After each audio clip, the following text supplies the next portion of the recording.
This is Where We Live. I'm Lucy Nalpathanchel. Spoiler alert, if you aren't caught up watching the HBO series Girls, we're about to talk about a scene from the fourth season. In this clip, a couple, Tad and Laureen, are leaving a therapy session. I feel there's something I want to share with you. You do? Yeah, I do. I've been thinking lately that I'm gay. What? And not lately, actually, for a while. Shut up, Dad. What is this, one of your stupid pranks? No, it's not. Lorene, you have to listen to me. I think I'm gay. You think? No, I am. I don't think I am. No, you're not. Why are you saying that? Oh, please, you're not gay. I think it would have come up. It is coming up right now. I'm serious. This is ridiculous. We were in therapy 2 seconds ago. You weren't gay in there. Yes, I was. I just didn't want to share it with her. That is who you're supposed to be sharing it with, our therapist who we pay. Yeah, I just couldn't do it. I don't trust her. That's a clip from the HBO series Girls, and it goes along with our show today. Adults, like the character Tad, who come out as gay well into adulthood. Later, we'll hear from Connecticut residents, 2 men and a woman, who came out later in life after being married to heterosexual partners and having children. You might be wondering, how does that happen? Our next guest can explain. Dr. Lauren Olson is a psychiatrist from the Midwest. He was married to a woman and has children. At 40, he came out of the closet. Dr. Olson weaves his personal story and explains the psychology behind why people come out late in life in his book, Finally Out, Letting Go of Living Straight. Dr. Olson joins us from the studios of WABE in Atlanta. Dr. Olson, welcome to Where We Live. Thank you very much for having me. I understand you're a psychiatrist. Your book is pretty personal. Tell us about your childhood. Well, I grew up in rural Nebraska in a town of about 1,000. It was very much, everybody was the same. We were all white. We were all Protestant, and everybody looked alike and thought alike. And that was the world that I grew up in until I was 18. And then I went to the University of Nebraska, and it was all people from small towns like Wakefield, Nebraska. They were all white. They were all pretty much Protestant and thought alike and looked alike. And during this time, after school, you became a successful doctor, you married, you had children, but your life, everything changed at 40. Tell us what happened. Well, what happened was I accidentally fell in love with a man. He was married. I was married. I thought, what could possibly go wrong, you know? And, of course, a lot went wrong at that point. But I was kind of blown away by it because I had not expected it. I had not been sexually active with men during the earlier part. I was living the life I thought was the dream life I had planned. I was married. I had a psychiatric practice. I'd been had a successful career in the Navy. I had 2 children, and that was the life I had sacrificed for. You mentioned at that moment there was a man that you fell in love with, and you said at 40 this happened. Before that, was there ever a time where you were thinking, maybe this was your true sexual identity?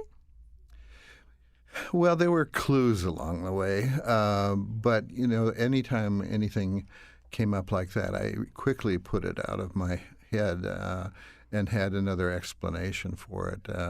But I looking back after sort of I had the enlightenment about it, then I saw that there were certain evidences.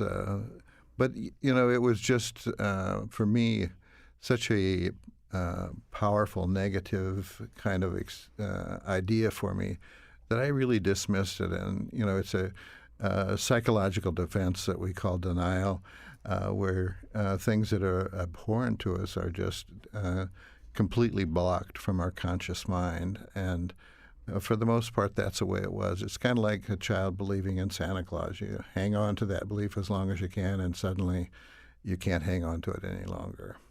How long were you in this relationship with this other individual, and when did your wife find out? Well, we were, since he was married and I was married, we would meet whenever we could, and we were together in that relationship for about 2 years. He was from South America. He was a student at Iowa State. And so, there were boundaries around the relationship because he was going to have to go home, and I thought that would be the end of it for me. And it was toward the end of that time that she discovered some stuff that I had written and confronted me about it, and I confessed to it. But when the relationship with him began, I really didn't think that it would lead to anything more than just sort of a temporary kind of fling. And so, what? How was this? How did this impact your family? Well, of course, they were upset. I had sort of been considering it for a couple of years ahead of that time. And when we had this confrontation, my wife actually wanted to stay married at that point. The idea of divorce was not something that was common in our life experience. And of course, she was very fearful about what life would be like for her living alone. The financial aspects. And of course, she was living the life that she was cut out to live too, in the sense that everything, all of her expectations were being met. So it disrupted everything for both of us. And initially, of course, she felt some sense that maybe it was her fault. If she had been a better partner, a better lover, a better wife, that this wouldn't have happened. And then, of course, there was a sense of anger and betrayal that came with it, too. So there were a lot of feelings that came out for her. And those began at the moment of the confrontation. I had been dealing with it before, and I was ready to fly, and at a time when she was just very much beginning the struggle to deal with it. And your children, what was their reaction? Well, they were 9 and 13 at the time. They didn't know about it for a while, or I should say I don't know what they knew about it. My wife was very good about not putting them in the middle of this or trying to use me in a way to separate me from them. And I'm eternally grateful for that, because a lot of men have had different experiences from that. But when I finally got to the point where I told them, they were a couple of years older than that, probably 11 and 15 or so, and they said, Dad, we already knew. And they wouldn't tell me exactly how they knew. I think probably when they were spending their Wednesdays and weekends with me in Des Moines, that they had probably been exposed to some literature or something in my apartment that I'm not really sure even now how they knew. This is Where We Live. I'm Lucy Nalpathanchel. I'm speaking with Dr. Lauren Olson. He's a psychiatrist and author of Finally Out, Letting Go of Living Straight.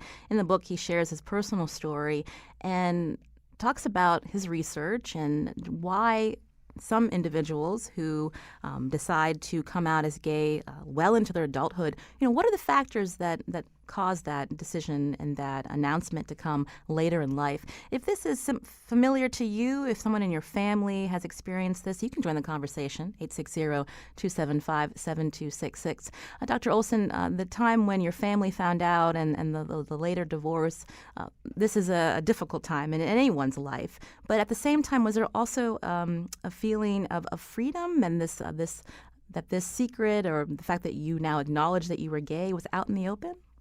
Oh yes, for me, of course, as I said, it was different for me than it was for the rest of the family. But for me, it was like puncturing an abscess. All this pus came running out from behind, and there was a release that you get when you have something building up inside of you that's painful, there was this, obviously I was 40, I was entering a world that I didn't know. I didn't know how to date somebody when I was that age, and I had fears about that. It was also at the height of the HIV/AIDS crisis, and so I had some fears and began to think, what the hell have I done, to have made this decision at this particular time.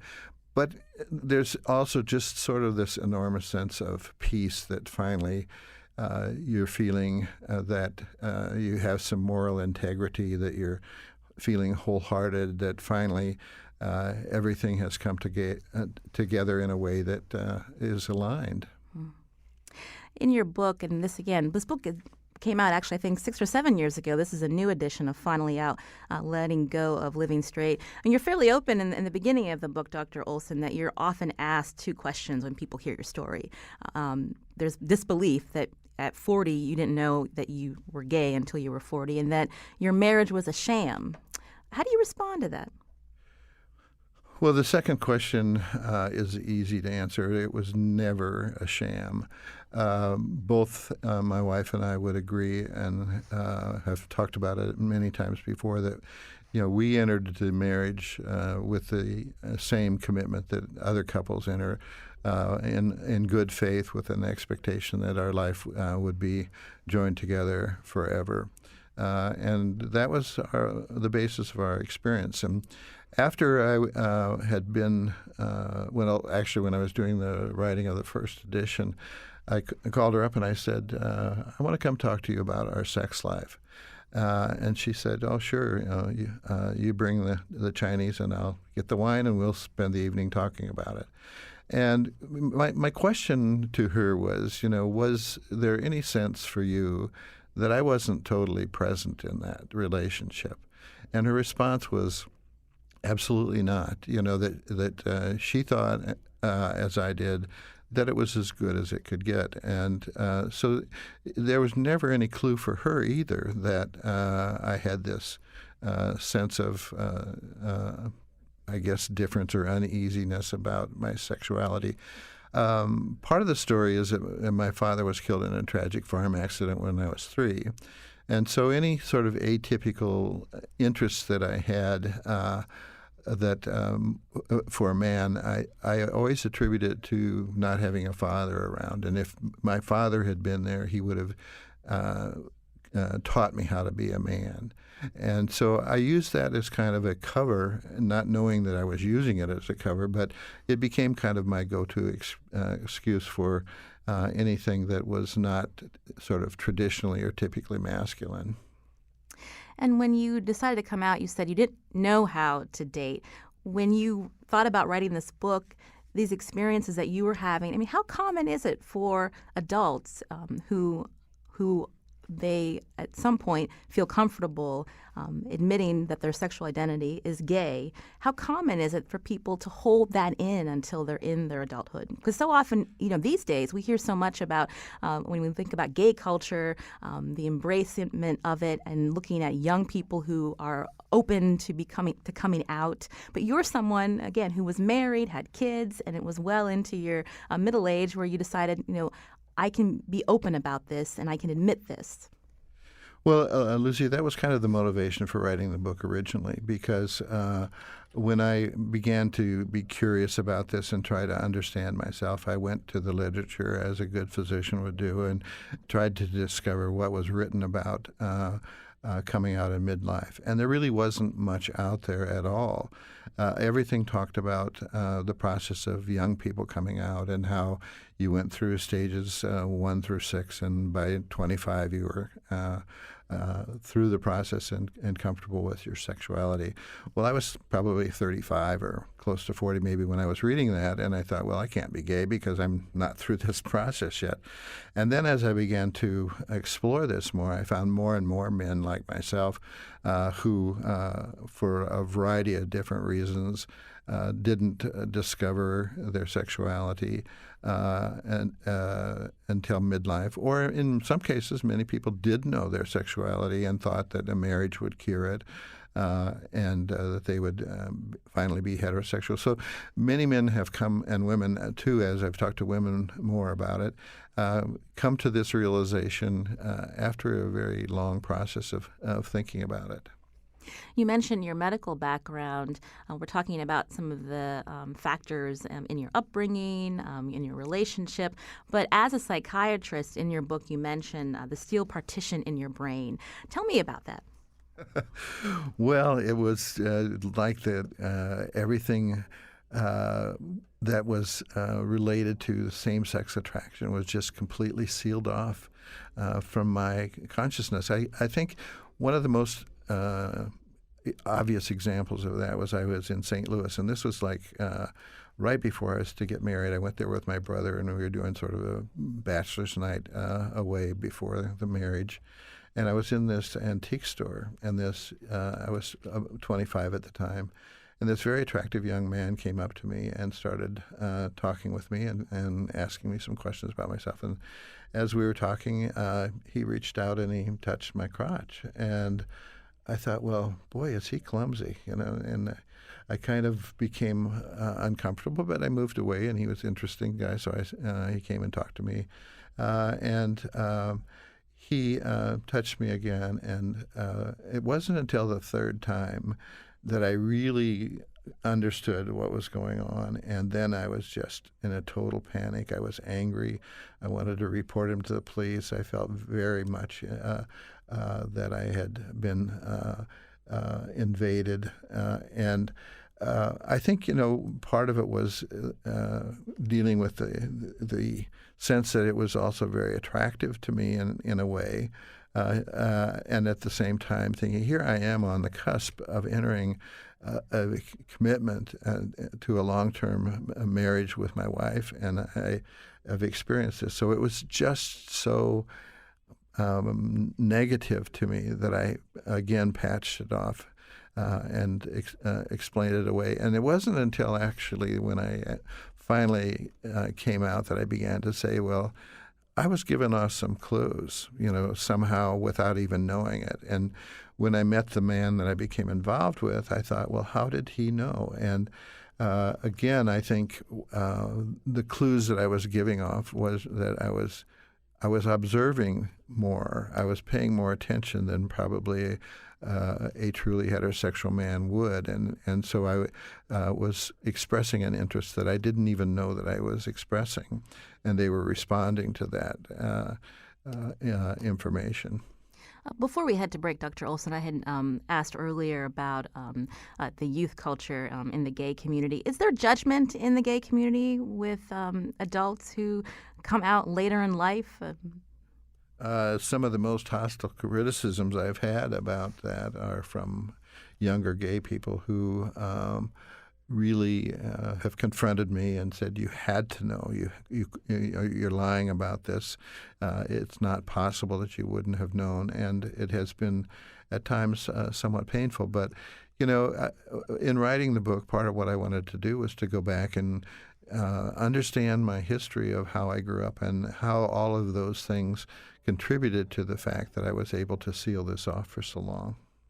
This is Where We Live. I'm Lucy Nalpathanchel. I'm speaking with Dr. Lauren Olson, author of Finally Out, Letting Go of Living Straight. Dr. Olson is a psychiatrist who came out gay at 40 after being married to a woman and having kids. Coming up, we're going to continue our conversation about the factors behind why some adults come out later in life.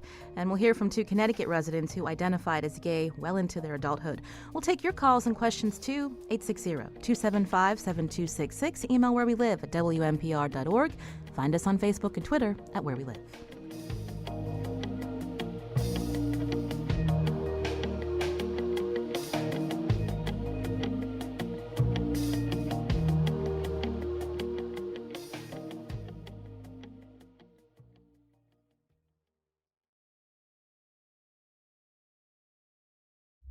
This is Where We Live. I'm Lucy Nalpathanchel. Same-sex marriage may be legal in the U.S., but that certainly doesn't mean life as a gay man or woman is accepted in all communities. Is this why an adult may wait or not acknowledge his or her true sexual identity until after 40, in some cases, well after their 60s?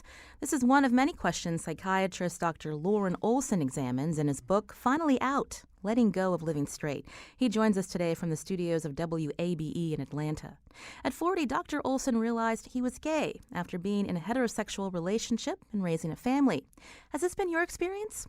What was your reaction when a close friend or family member who lived as a straight man or woman finally came out of the closet?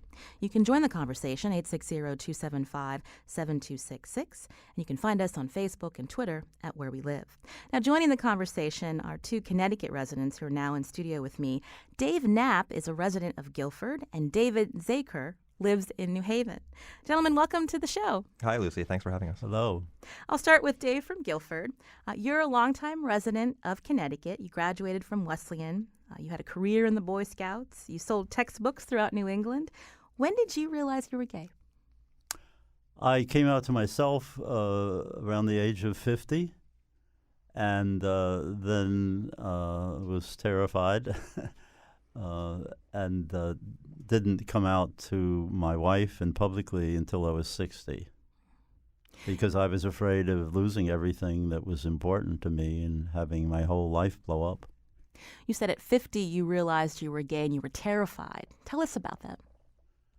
Well, it was certainly out of the norm and everything that I had been brought up with as far as morals and ethics and my marriage vows and everything else that I not only lived but also preached. You know, I was a Sunday school teacher and active in the church and active in community organizations, and also had spent 10 years as a professional Boy Scout executive and so forth.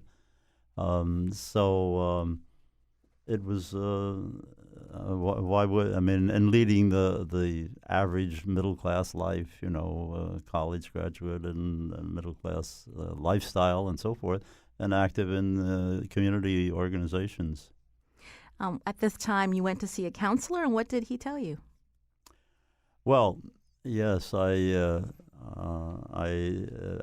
had a job where I was traveling all over New England selling phonics workbooks, which is not very intellectually challenging, needless to say.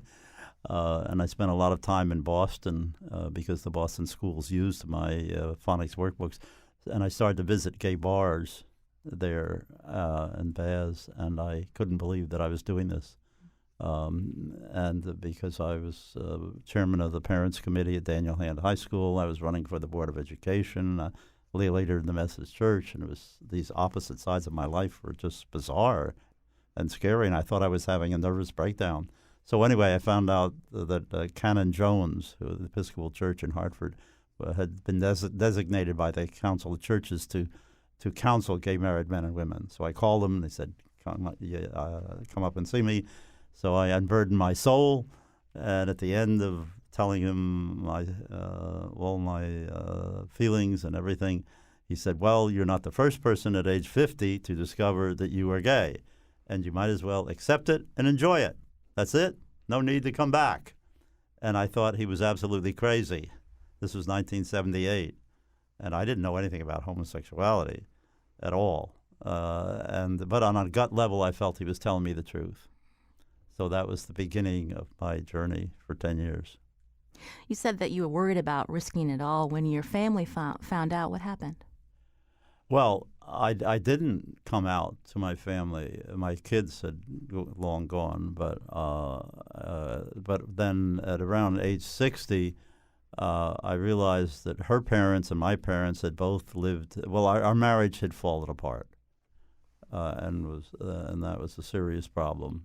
Our relationship. And so I realized that her parents and my parents had both lived into their 90s for the most part. And was it worth living in a miserable, unhappy marriage? Actually, we had already agreed to get divorced. So I figured that, well, it was not worth living in an unhappy marriage. It wasn't fair to her, and it wasn't fair to me, because I wanted to lead an openly gay life and also give her the chance to do that. So I came out to her, and she said, well, that explains some things. And we stayed friends, and she, 5 years later, remarried for the third time, and that was a very happy, successful marriage, and I was very happy for her. And you said that she said, well, that explains things. So she had an inkling?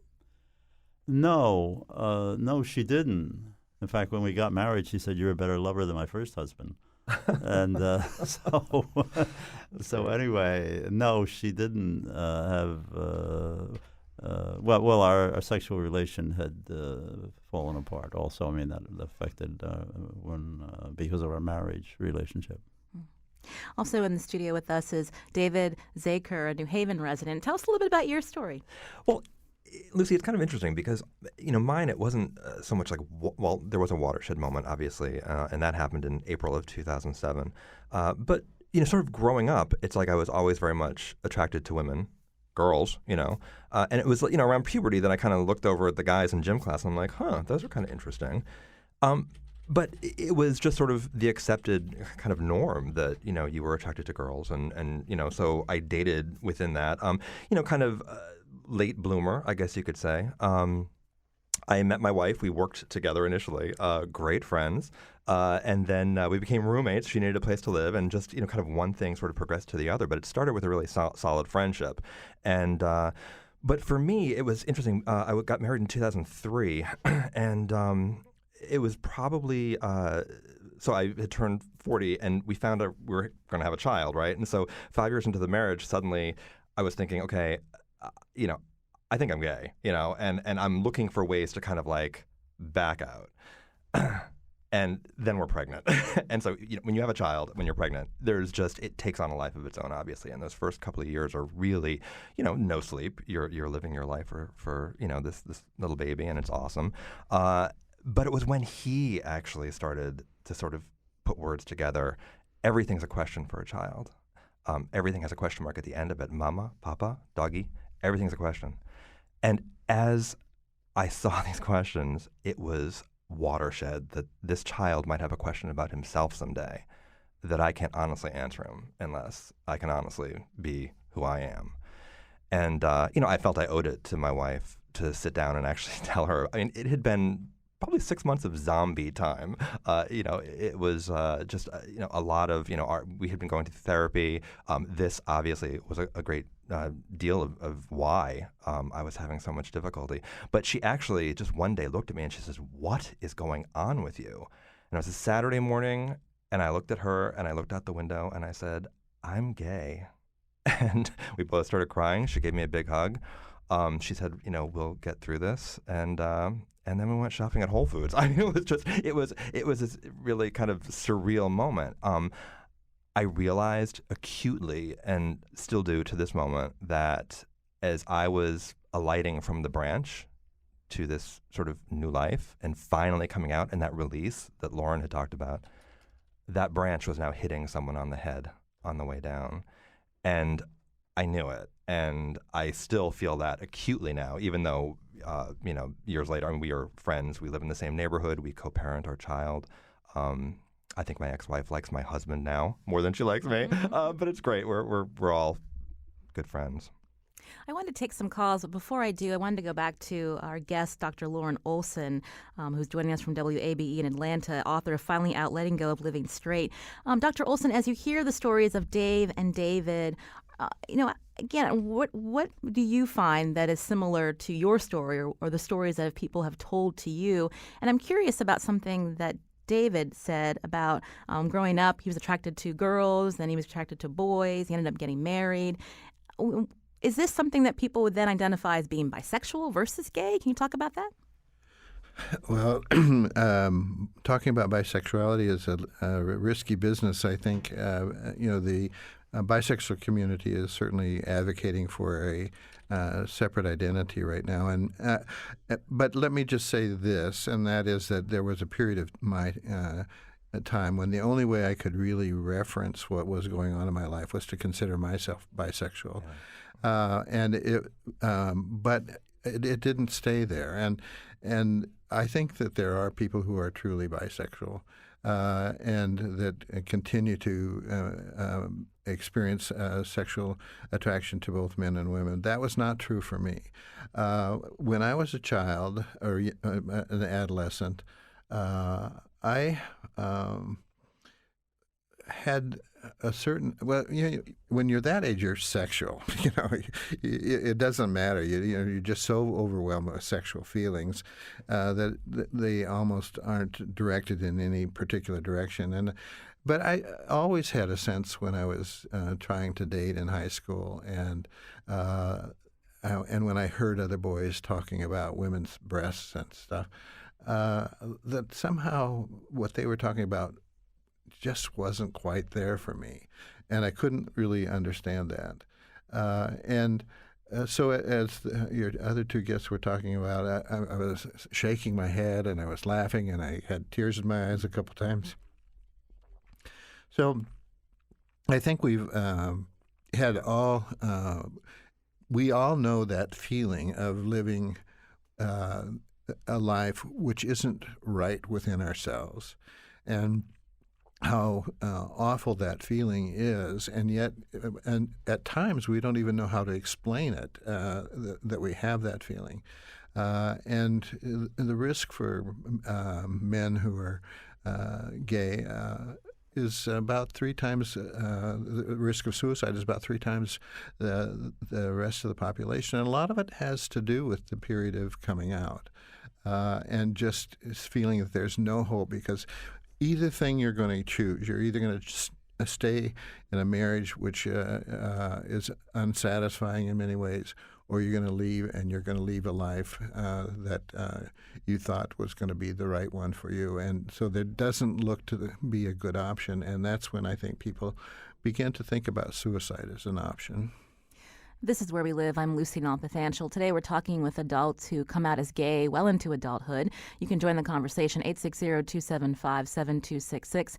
Kingsley is calling from Norwich with a question. Kingsley, you're on the show. Hi, Lucy. Nice show. How are you this morning? I'm well. How are you? Yes, my question to Dr. Lucid was there any time in the course of your marriage that it comes to you that it might be deceitful on your part not to tell your partner that you are gay?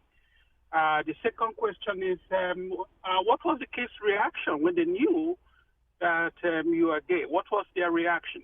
Thank you. Thank you, Kingsley. So Dr. Olson, he's asking about the feeling of deceit, that you kept this from your wife, and then, again, your children's reaction to this. Well, the first thing I would say is that, I didn't see it really as deceiving her about my sexuality. I saw myself as deceiving her about the affair, and I don't think that was a whole lot different than if it had been with a woman, because it was against my principles and my moral values to be even doing it, whatever the sex of the other person was. So there was a certain amount of guilt about that, and some feelings of deception. But I still hadn't really integrated into my thinking that my identity was gay altogether. In terms of my kids,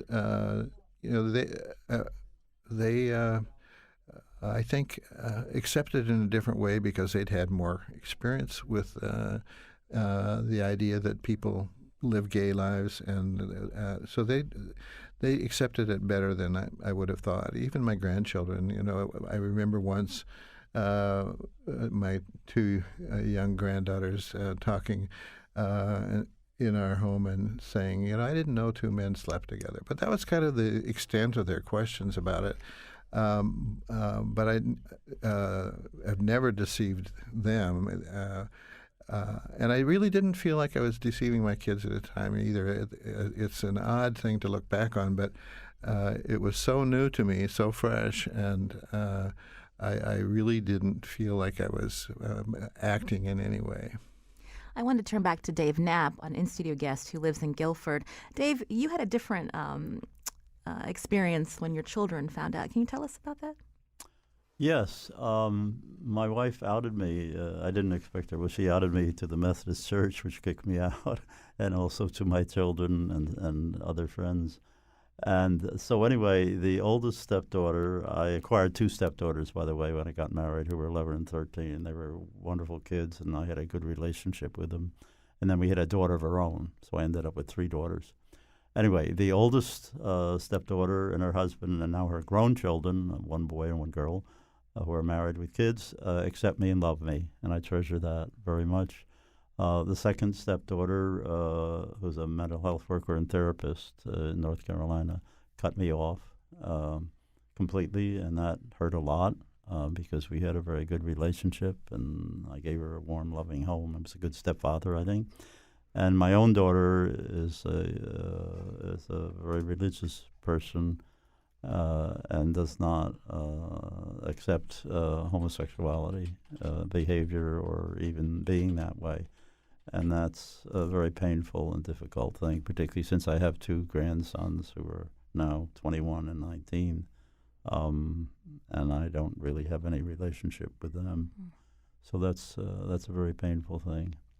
When you look at your experience and the different reactions each of your family members had, do you feel like that's something that keeps people from coming out, from disclosing their true identity because they don't want to lose that relationship? Oh, there's no question that is a major factor, as well as the reaction of the people, friends in my church and friends in the town and everything. And so and if you're active in the community, the pressure to not come out is even greater. I mean, here I was running for the Board of Education with my picture in the New Haven Register, and chairman of the Hand Parents Committee and lay leader, which is the highest position in the Methodist Church next to the minister.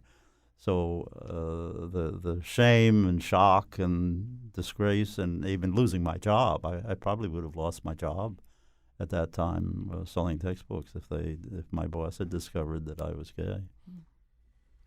This is Where We Live. I'm Lucy Nalpathanchel. Wanted to take another call now. Patrick's been holding from Manchester. Patrick, you're on the show. Hey, thank you so much for having me on today. I just want to thank you for this, having this discussion, and I want to just be able to share that I'm glad that Dr. Olson brought up the whole aspect of the suicide depression part, because I was married for 7 years, and I came out at 30. My daughter was 2, and I was just in a lot of despair. And if it wasn't for the love of my wife who supported me through that, I don't think I would have survived it. So it's just wonderful when you can have the support to have people be able to live your truth, and it's so important to have that. Well, thank you, Patrick, for sharing a little bit of your story with us. And, Dr. Olson, you had mentioned earlier the burden and what that does to people mentally when they can't disclose something that is really important to them, this idea of how it influences their mental health, the risk of suicide. But can you talk also about some of the risky behaviors, too, that people who are, experimenting, but they feel like they can't disclose what's really going on with them to people that they love. Can you talk a little bit about that?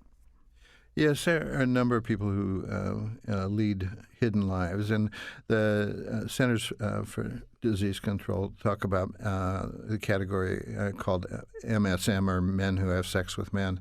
And I like that term because even though it's awkward, it describes behavior rather than identity.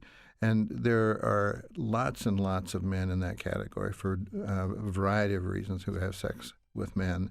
And I presume it's true for women too, but I don't know so much about that.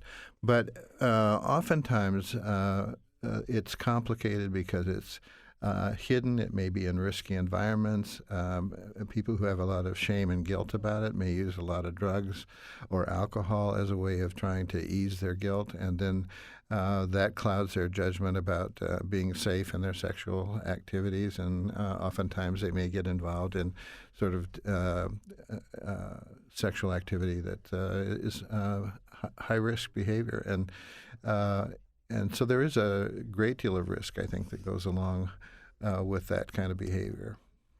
This is Where We Live. Again, I'm Lucy Nalpathanchel. We're talking about adults who wait to come out as gay with Dr. Lauren Olson, author of Finally Out, Letting Go of Living Straight. Connecticut residents Dave Knapp and David Zaker are also here in studio. When we come back from the break, we'll hear from a woman who came out after being married, and we'll take your calls.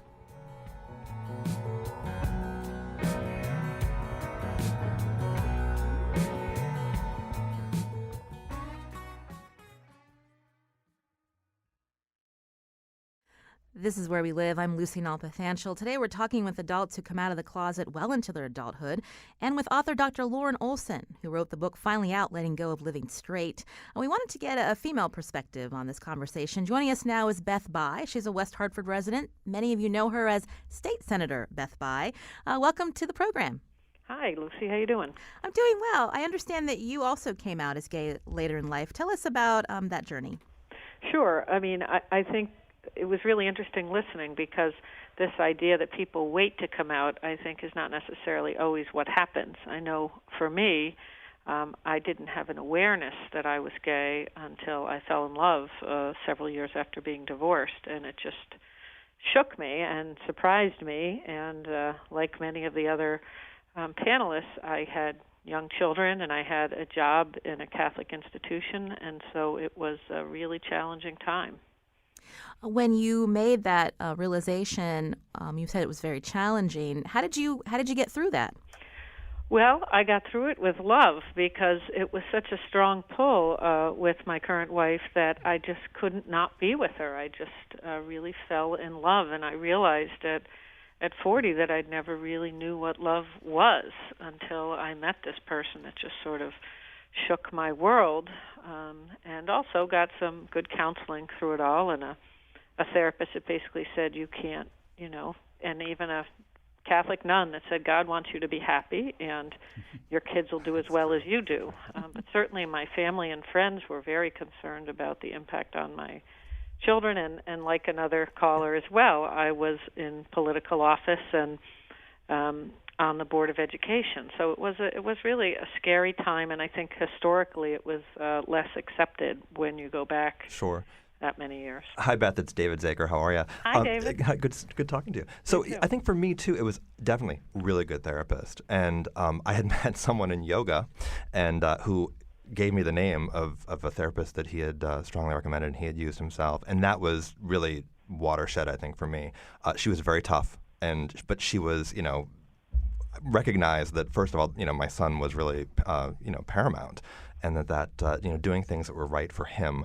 And initially when I first came out, I thought, okay, this is great. I'm going to be a single gay dad, and I'm not going to be in a relationship, and I'm going to sort of keep him safe in doing that. And then through obviously being out and about, you meet people, and so you kind of broaden your horizon and your sort of cadre of friends and such. But it's the support of them as well, because so many of them have been walking in my shoes.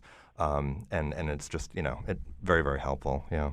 And David, you mentioned during your story earlier that your now ex-wife was very supportive, and that helped you. Yeah, it's and this is just, she was great. She was great. And recognizing though that her world was crashing down. And that is really the collateral damage, the untold stories of those, spouses that are sort of, left in that situation. And then, of course, the process of divorce. It's just, it's such a difficult. I mean, they make it really, kind of an animosity sort of thing. It's a really difficult thing to kind of get through unto itself. And so you're trying to kind of parse some sort of a relationship with your child, and as ex-spouses, and going through the process, and it gets contentious. And I will say it was not, all roses and kittens, directly after the divorce. But we've really both, been absolutely there for our son, and through this whole process, his health and happiness were really paramount. So. And can I ask about finances? I'll go back to Senator Beth Bayh. Again, you were also in a marriage, and then were divorced and fell in love again. But you were well into your adulthood, and so when you look back at your story and you compare it to, say, a young person who may be coming out in their teens, as an adult, you do have that stability that gives you a little. Maybe does that give you a little more security? Absolutely. I think, and you have a confidence, and as you get into your early 40s, you care less about what people think. I think it would have been very difficult for me if I'd fallen in love at a younger age. It was difficult because of the complications of the kids, but you are more secure. I did have a reputation as someone who was a good worker, if you will, and I think I had a reputation as a public servant that stood up for people, so I had that to lean on. But it really was difficult for those around me to accept this big change. So it's still challenging, but you definitely have more of a foundation. And as I said, just being so in love and having someone sort of so spectacular in your life, that is really a good anchor.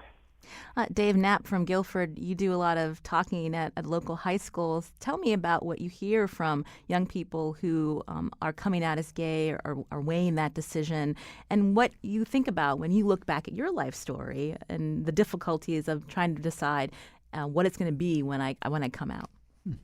Well, it's really wonderful what's happened here in Connecticut. A group called Stonewall Speakers got started back in 1987 when Richard Ryle was beaten to death by two students.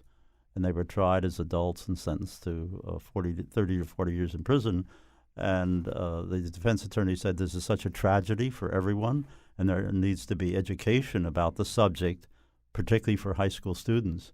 So the GLBT community started to speak at schools all over, and I joined that group when I retired from selling school textbooks. And for example, 25 years ago, we had one gay-straight alliance at Staples High School in Westbrook with Dan Woog, fantastic guy. And now almost every single high school, there's approximately 160 high schools, has a gay-straight alliance. And it's a non-issue now in most high schools. 25 years ago, it was very rare for any students to be out, and I called on high schools selling textbooks, so I know this. And now almost every single high school has not only a gay-straight alliance, but gay GLBT students are out, and teachers are out.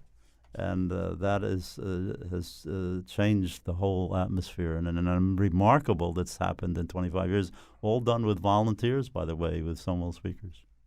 I want to take a quick call. Grace from Trumbull is on the line. Grace, we have a couple minutes. Go ahead. Hi. Thank you for taking my call, and I'm glad you're having this discussion. My experience is similar to many here, especially Senator Bai. One of the things that I wanted to just mention is, in my personal experience, I feel like I've transitioned. So, women, there is research that says more for women, I think, than men, that there's this idea of sexual fluidity. And I feel like in my marriage, I was straight. And then what happened was I fell in love with a woman and realized that I had this sexual attraction, and then later came out and now continue to identify as gay. And there's this idea that, we're born this way, and which is fine for the vast majority of people who do feel that way and identify that way. But I think there are a number of us who feel that this transition is possible, this idea of sexual fluidity, and I don't feel any less gay than someone who was born gay. And I that's just the only little piece I can add here, I guess, to the discussion that's been really wonderful. Thank you. Thank you, Grace. I wanted to turn back to Dr. Lauren Olson, author of Finally Out, Letting Go of Living Straight. Can you talk quickly about what Grace was talking about, this idea of fluidity? Yes, I do think it comes up more commonly with women than with men, and at least in my experience, I don't see a lot of men who come out as gay and then enter relationships with women again later. But I think, in my experience, I began to look at sex and sexual identity as a spectrum, not as a spectrum, but as a matrix, because there are so many possible different ways of expressing sexuality. And so for some people, having a bisexual identity where they're comfortable with both is certainly a valid place, but there are so many other ways that it can be expressed. And I don't think it's as clearly, it's certainly not binary, and it's even for me, a spectrum of completely homosexual to completely straight doesn't work very well to explain a lot of the variations either. We're almost out of time, but when you look at the second edition of your book, Dr. Olson, who do you want this book to be read by? Well, initially when I started writing, I thought it would be for men who were considering coming out, but I really think it has a broader audience. I think it has an audience for younger gay people who are trying to understand what life was like for us. So there's a historical component to it. But I think it also is for women, it's for therapists, it's for pastors, it's for family members who might have experienced this, and anybody who has an interest in diversity. A really interesting conversation with you and our guest, Dr. Lauren Olson, again, author of Finally Out, Letting Go of Living Straight. Thank you so much, Dr. Olson. Also, Dave Knapp from Guilford, David Zaker from New Haven, and Senator Beth Bai. Thank you so much for your time today. Thank you, Thanks, Lucy. Our show is produced by Jeff Tyson. Our technical producer is Kyone Wolf. I'm Lucy Nalpathanchel. Have a great weekend.